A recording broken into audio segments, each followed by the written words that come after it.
우선 책을 한 권 소개를 해드리겠습니다. 밑바닥부터 시작하는 딥러닝이라는 이 화면에 보이는 이 책인데요. 그 딥러닝, 인공지능 관련돼서는 책들이 꽤 많이 나와 있습니다. 꽤 많이 나와 있고 상당수의 책들은 이제 텐서플로우하고 이제 관련이 돼 있어서 그 패키지를 어떻게 사용할 수 있는지에 대한 그 내용들이 조금 많이 다루고 있고요. 그리고 실제로 이제 초반에 한번 말씀드렸던 것처럼 그 인공지능, 딥러닝 혹은 머신러닝, 텐서플로우 다 마찬가지긴 하지만 현재 계속 그 연구가 진행되고 있는 분야다 보니까 논문을 쓰는 사람들은 계속해서 새로운 쪽의 그 연구 주제들과 관련된 그런 글들을 계속 써 나가고 있습니다. 그래서 아직 그 인공지능, 그 머신러닝에 관련돼서는 정해져 있는 어떤 구조, 어떤 체계가 아직 그 잡혀 있지 않은 상태라고 보시면 됩니다. 그 상태에서 우리가 인공지능이나 이제 머신러닝에 대해서 조금 알고 싶다 그러면 특히 그 중에서 최근에 많이 이제 주목을 받고 있는 게 알파고 이후로 딥러닝 쪽이죠. 머신러닝이나 인공지능 쪽에 굉장히 많은 그 방법들이 있는데 접근하는 그 중에 이제 딥러닝이 최근 들어서 굉장히 많이 그 신경을 쓰고 있는 그런 부분이고요.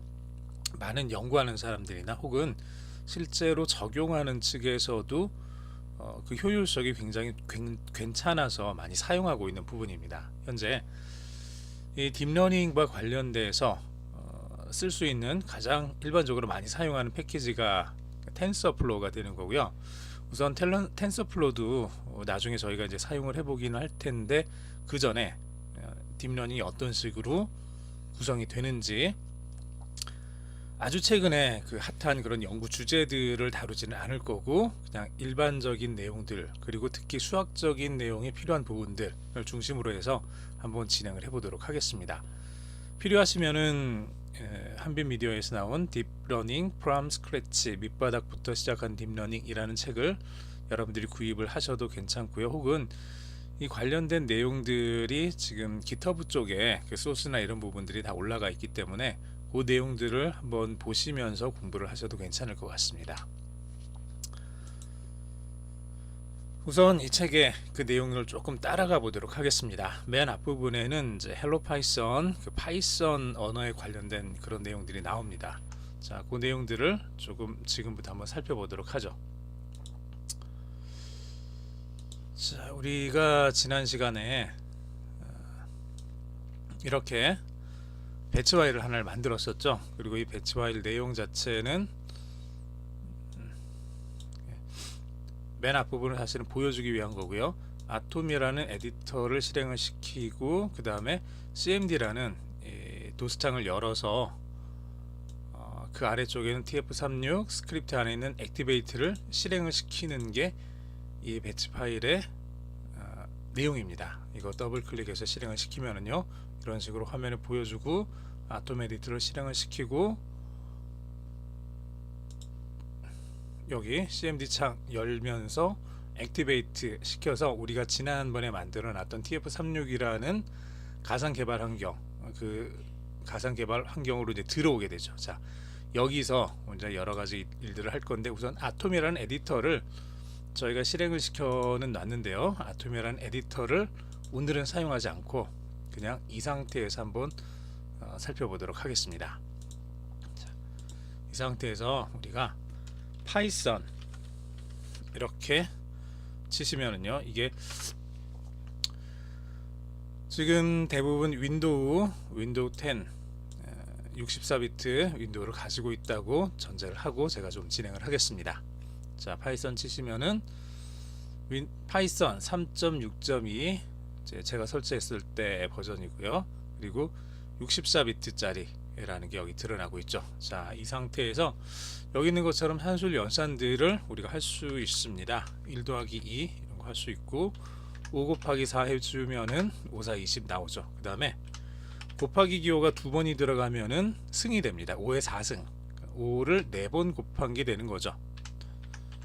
이거하고 이제 같은 거죠. 5를 4번 곱하면 625가 되는 거고 이걸 위에 있는 식으로 곱하기 기호 두 개를 써서 저렇게 표현을 할 수가 있습니다. 15 나누기 4를 해주면은 얘는 이제 파이썬 3.0대로 넘어오면서 정수 나누기 정수라도 이제 실수형으로 표시하게 지금 그렇게 돼 있고요. 만약에 얘를 정수형으로 그렇게 표현을 해주고 싶다 그러면은 나누기 기호를 2개를 붙여서 넣어주면은 정수형으로 이렇게 표현을 해줍니다. 그리고 이 계산 결과값을 그냥 바로 봤지만 이 내용들을 우리가 실제로 프로그램 안에서는 print라는 이 함수를 써서 이렇게 표현을 해주죠. 이런 식으로 1 더하기 3에 대한 것을 화면에 프린트 해줘라 라는 이런 식으로 사용을 하게 됩니다. 자료형에 대한 것도 한번 볼까요? 10이라는 이 값은 실제로 정수인데 10에 대한 자료형을 보기 위해서는 type이라는 명령어를 쓰면 됩니다. type 안에 10이라는 값을 집어넣으면은 이게 int라는 클래스에 속해 있다라는 걸 알 수가 있죠. 그리고 이전에 우리가 봤던 것처럼 int라는 이 클래스에 대해서 알고 싶으면 help라는 명령어를 써서 이렇게 이해하고 연결되어 있는 뭐 함수 혹은 메소드라고 하는데요. 메소드를 쭉 우리가 찾아서 볼 수가 있습니다. 2.718 같은 경우는 얘는 정수가 아니라 실수죠. 그래서 time 명령어를 쓰게 되면은 이렇게 그 int가 아니라 이제 float이라는 게 나옵니다. 그리고 10 앞뒤에 이렇게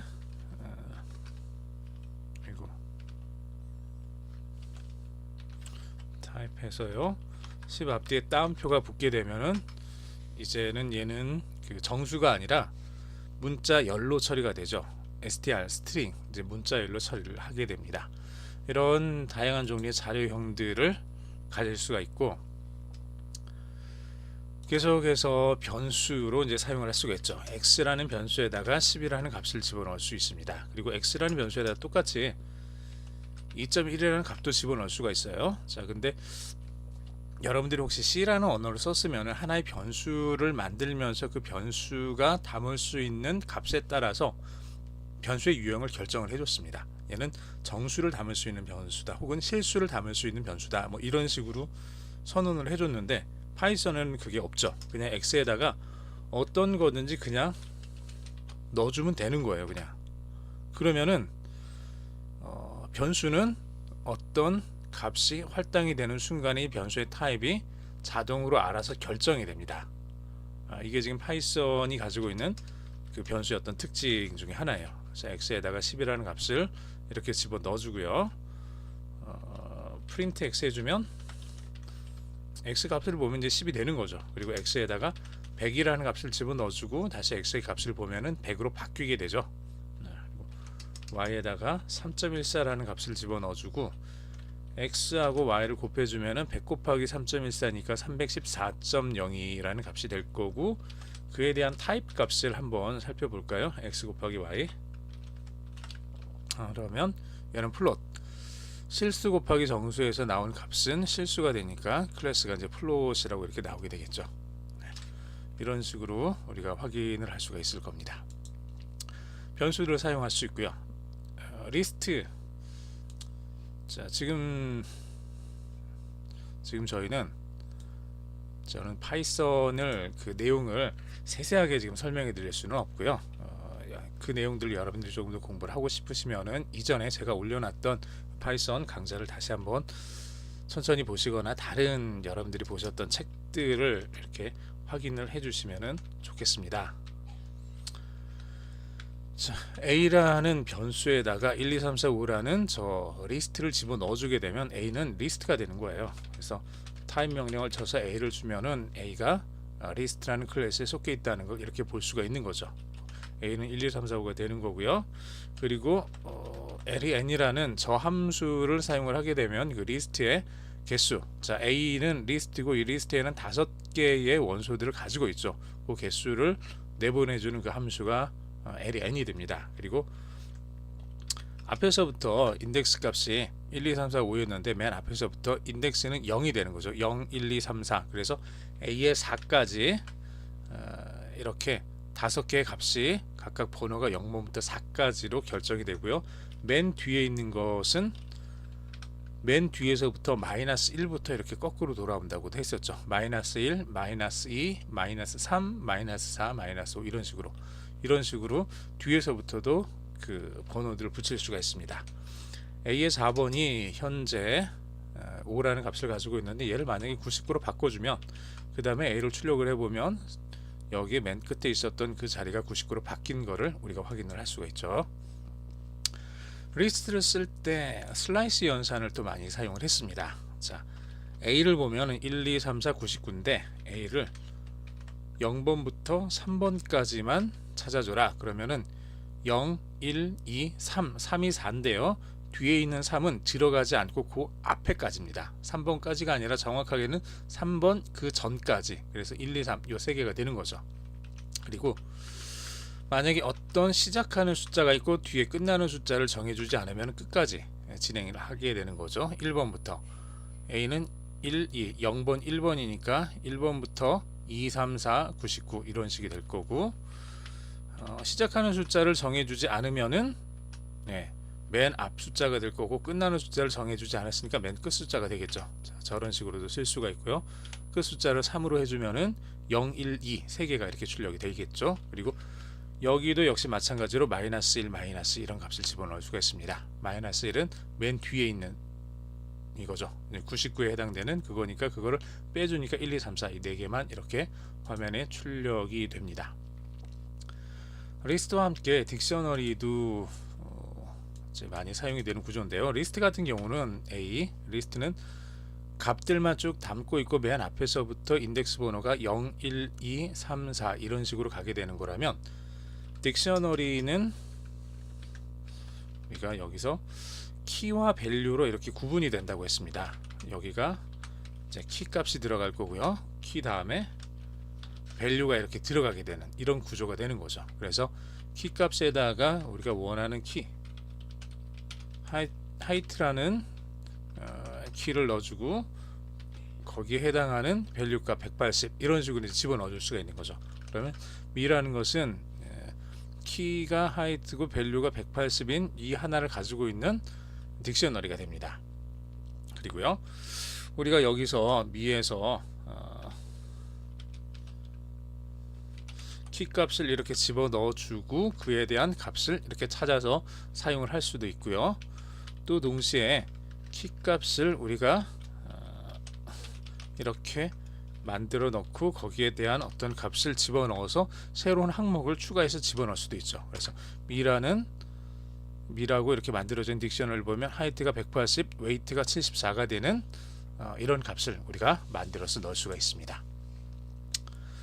불 함수가 아니죠. 불이라는 어찌 보면 역시 마찬가지로 우리가 뭐 정수형이다, 실수형이다, 문자형이다, 문자열이다 이런 식으로 가장 많이 사용하는 어떤 타입인데요. 헝그리라는 변수에다가 true라는 값을 집어넣을 수가 있습니다. 그때 타입을 보면은 얘는 클래스가 bool로 이제 결정이 되는 거예요. 이제 bool의 결정은 true 혹은 false, 참 또는 거짓 이 두 가지밖에 없는 거죠. 그래서 헝그리는 현재 true예요. 그것에 만약에 부정을 하고 싶으면 앞에 not을 붙여주면 됩니다. 그럼 not 헝그리 그러면 이제 false가 이렇게 되겠죠. 그래서 얘를 집어넣어서 if문, for문, 함수 얘네들을 만들 수 있는데 if문부터 다음 시간에 계속 하도록 하겠습니다.